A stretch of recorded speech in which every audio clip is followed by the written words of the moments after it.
This is Springfield SA-35. First range report. Let's hit the range. This is our first magazine through the SA-35. This is the Springfield clone of the Browning high power.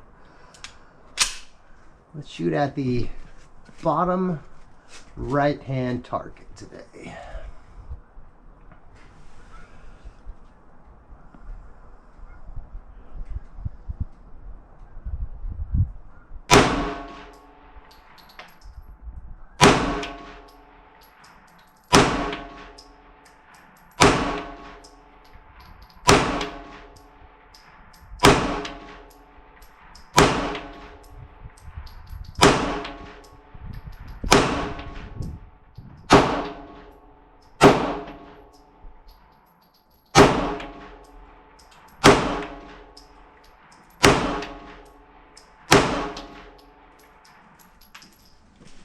Alright, so I'm a little low. Maybe a little to the left. That's just me. I gotta get used to the trigger on this one. Oh, our grip panel is a little loose. Okay. Now, for comparison's sake, I brought along my CZ-75B. This is based on the Browning high power, but is a Wonder 9. Means it has a single action double action trigger. So here we go. Let's do the top right target with this one. I'm gonna do my first shot double action, since that's how this would be designed to be carried. Here we go.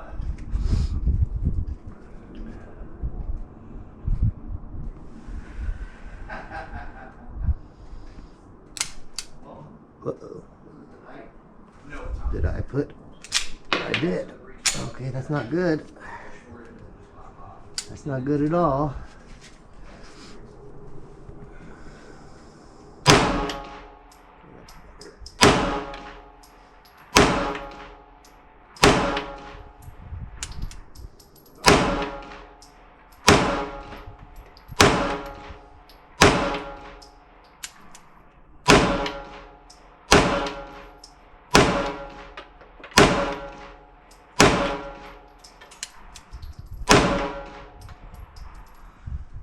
Okay, I can tell you what that is. I have a lighter hammer spring in this CZ, and it's just light enough apparently that these primers are a little hard.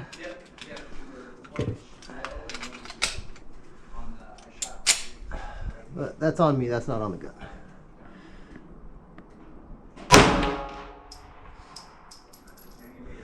As you can tell, I've shot this firearm a little more, so I'm a little better on target with it.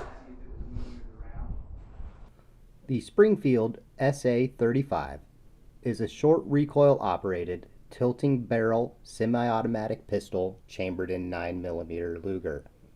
It is considered a clone of the Browning high power, which was originally available starting in 1935.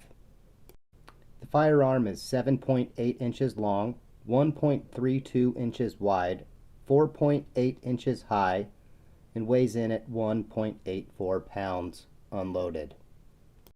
The safety, magazine release, and slide release are located on the left side of the frame on the SA-35. Now, while the SA-35 has a thumb safety very similar to a 1911 on the left side of the frame, here's where we see a difference between it and the original high power. The original high power would have had an ambidextrous safety. Now, another thing you might notice is the hammer on this SA-35 has that rounded hammer on it. The original hammer spur would have had that flat hammer spur. So keep that in mind as well. Another mentionable on this slide here is the trigger.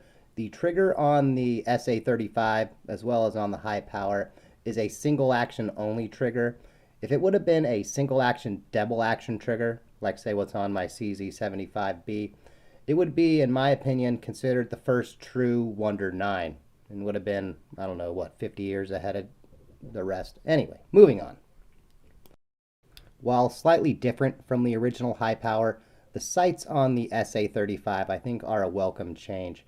The rear sight is the tack and rack anti-glare rear sight. I find it very easy to see.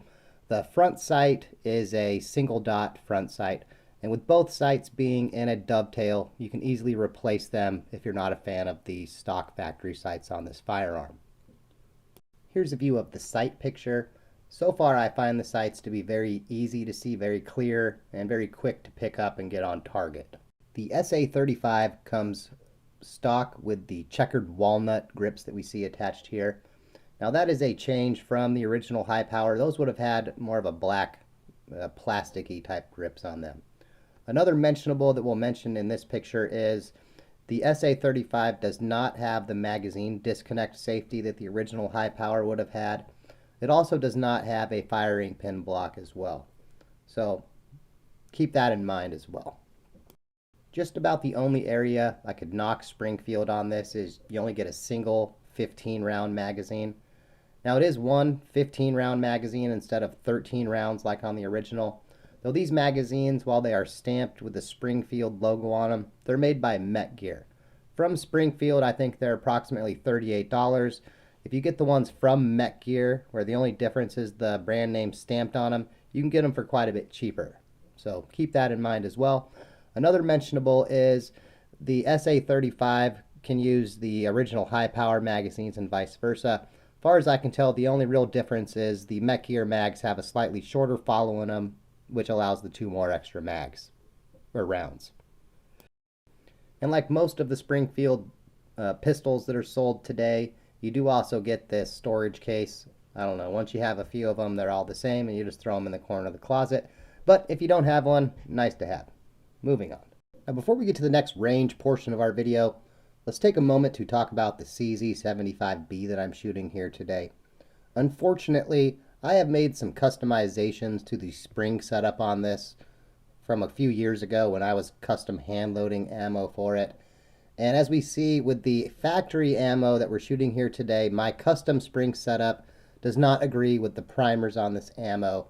And as a result, I think we are not fairly representing the 75B, which is why I'm leaving most of it out of this video. We are going to revisit it in the near future in a follow-up video with a stock 75B. Just that crew member was on vacation, and that was unavailable when I was doing this footage. So anyway, let's move on to the next range footage here today before we get to the conclusion of our video. We're going to start with the Springfield again. I'm only going to load 10 in the mags from here on out just to make it easy on me. And so the math is round. Here we go. Bottom right target again.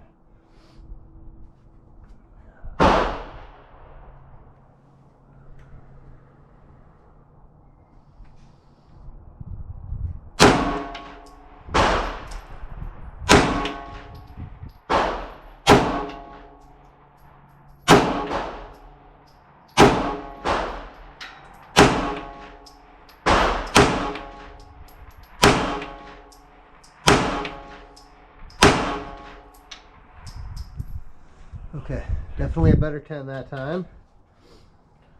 And a lot of it was on my first shot. I was doing the 6 o'clock low. On that one, I had my sights over where I wanted to hit. So I'm going to say the sights on that one, I call it the combat sights. We'll have to Google it. Make sure. Here we go.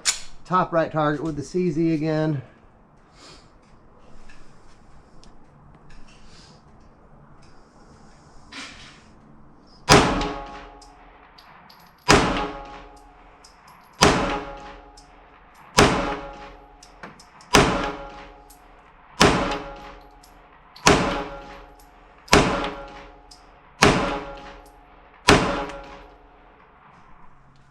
Alright,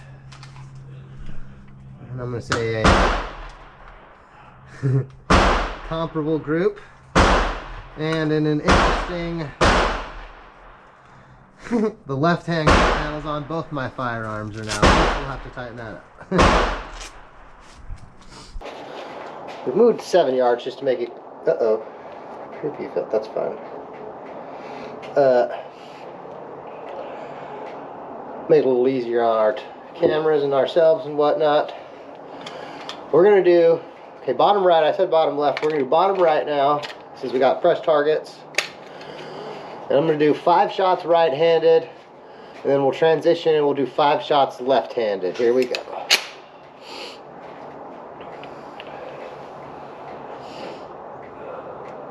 Wow, I'm totally not steady at all right now.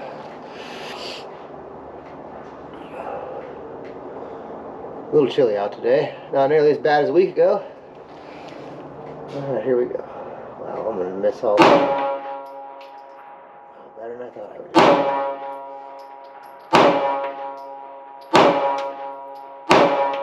Whew, that's amazing.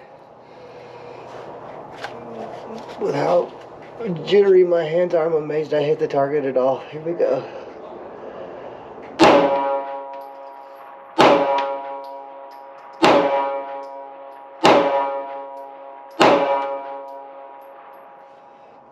Now to mix it up a little, what we are going to do is we are going to test out some defense ammo. This is some ammo I got on sale at the farm supply store for like 12 bucks. Sierra Outdoor Master, usually it's about $20 a box. This is the 124 grain jacketed hollow point. We're going to start with the Springfield SA-35 bottom right hand target. This time no gloves. Here we go, 10 shots.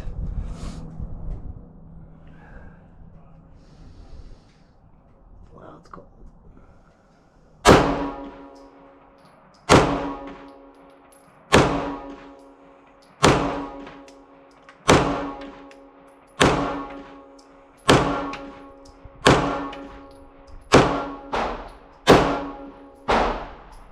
Call that a pretty decent group. Let's go to the CZ now. Top right hand target. Same ammo, 10 shots. Let's hope these primers are a little softer than our other ammo today. Here we go.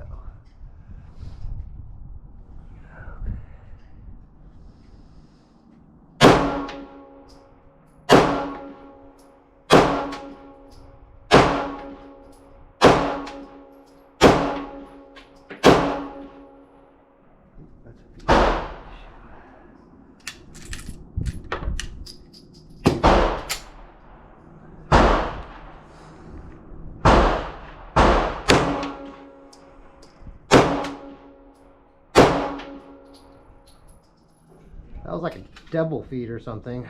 Luckily we cleared it. I'm gonna say close enough group. Let's do another magazine here through the SA-35. Bottom right target this time. I have put 15 in the magazine again. Let's see how we can do.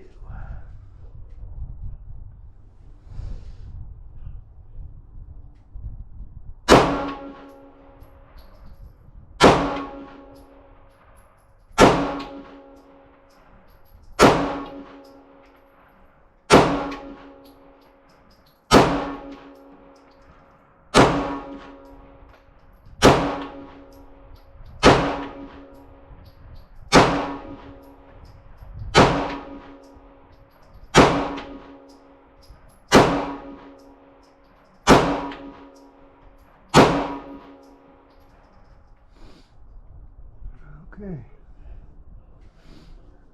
maybe a little low left, but we put some hits on the target. Let's do one more mag. Bottom right target again.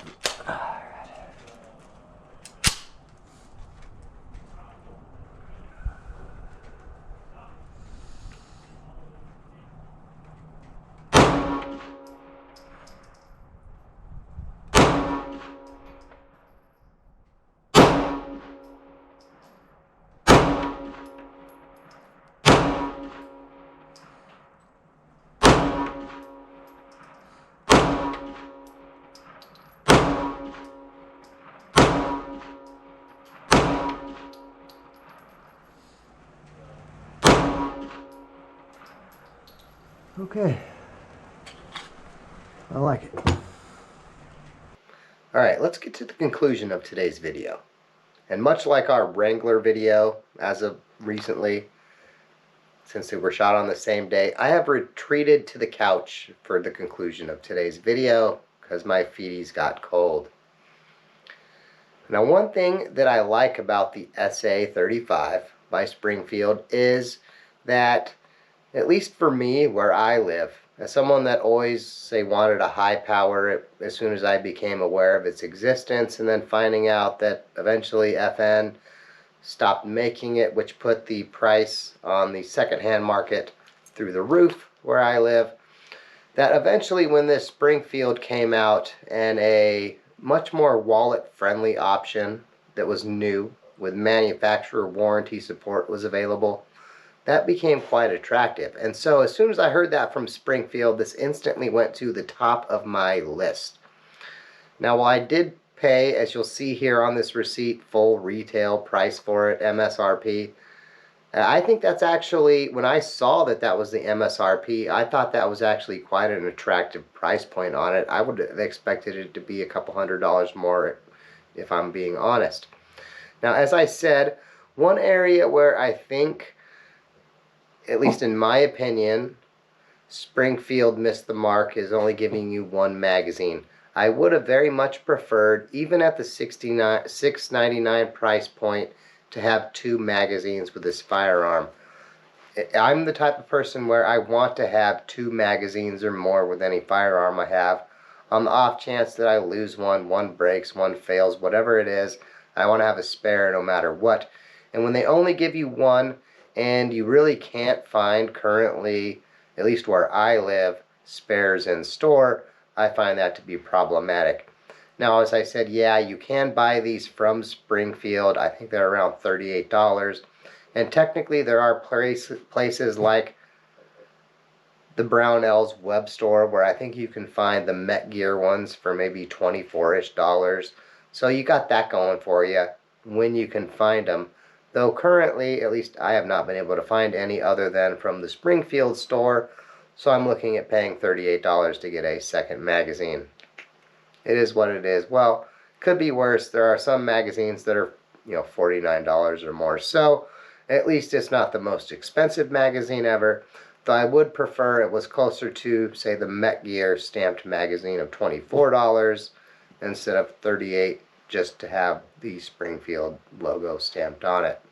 Now, compared to the original high power, from what I understand, the things that Springfield has done with regards to removing the magazine disconnect safety, which a lot of people are not a fan of, I'm certainly not a fan of them, and I'm glad to see a manufacturer go with not having the magazine disconnect in this case.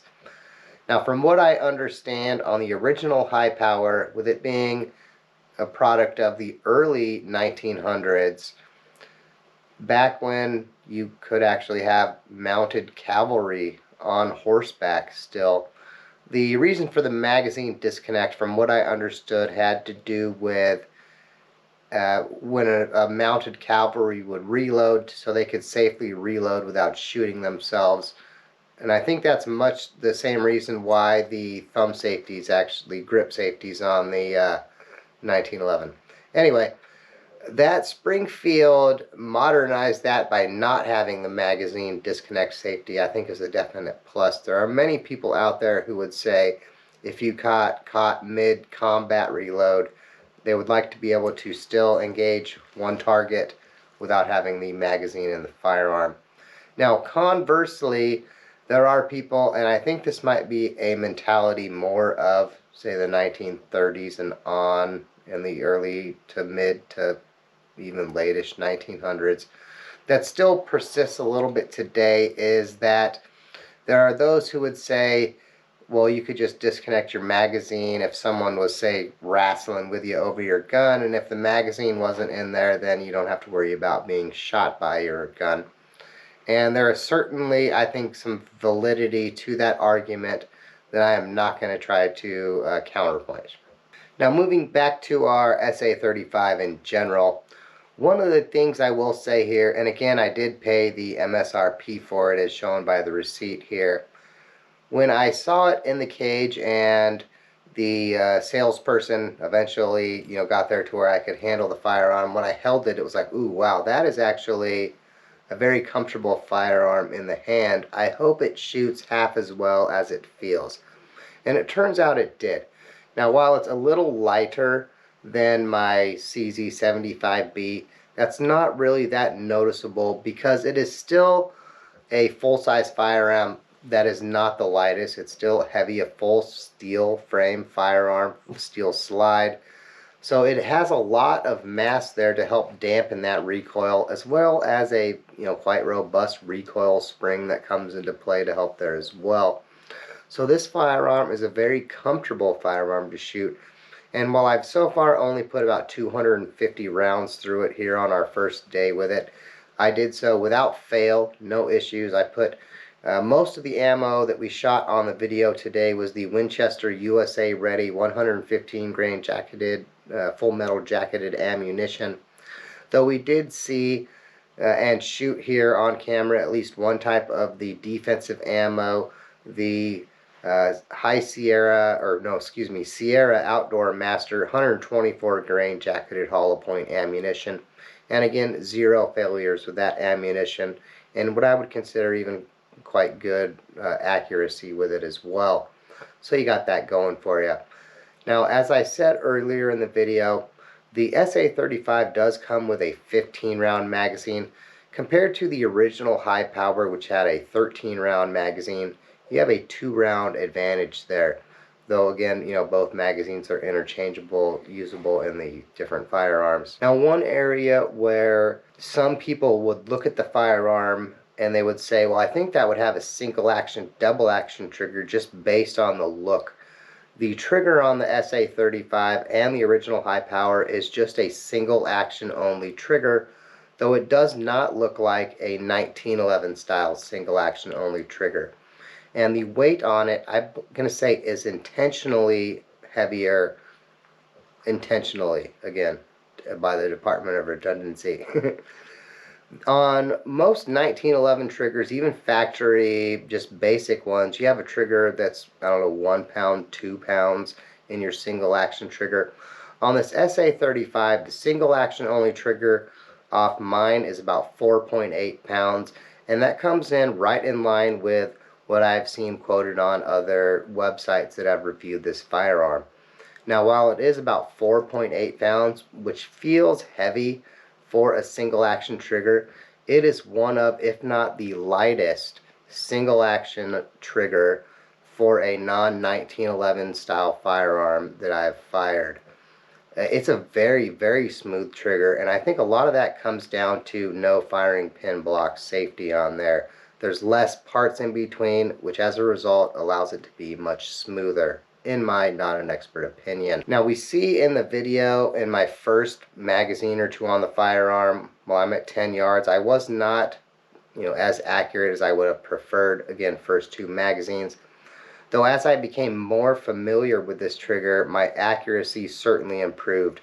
And as I got through the 7-yard targets, I think we saw, for me anyway, what would be considered good accuracy with the firearm.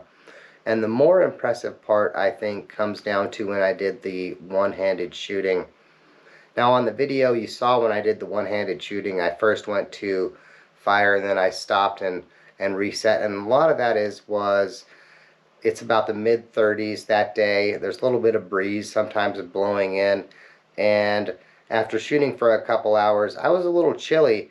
And so when I brought my hand up that first time, I was basically like all over like this. And I was like, okay, I need to reset and try to sort of stabilize, zen moment, will some warmth into my hands, and then reset. And amazingly enough, I put the 5 shots with my right hand onto the plate, I think, and my left hand, I think I did not quite as good, though I still did okay, even in the cold, which I think is a indicator of not only how clear the sights can be seen, but also how smooth that single action only trigger is, even in the one-handed use of it. On most firearms with a 5-pound, we're going to say, trigger, one-handed, while I might do okay, for my first time using the one-handed use of the pistol at 7 yards at a 8-inch target, I don't think I could have done nearly as well. And again, I think that comes down to the combination of the sights plus the very smooth single action trigger on that firearm. So all in all, after our first range trip here with the SA-35, I'm very happy with the firearm and very much looking forward to testing it here in the future. Now we are going to do it, as I said, a follow-up video against a CZ75 that is not modified, so that way we get more of the factory experience with the firearm, which should make it basically 100% reliable compared to what we saw here today with my CZ75. And we're also going to compare this SA-35 against other firearms like the Beretta 92 and whatever other Wonder 9s we could come across, certainly our Glock 48 and whatever else. So anyway, I hope you found this video useful and you're looking forward to our follow-up videos on the Springfield SA-35 Versus. Thanks for watching, and as always, have a good day. Airplane will go into hangar, Fred. Are you ready? The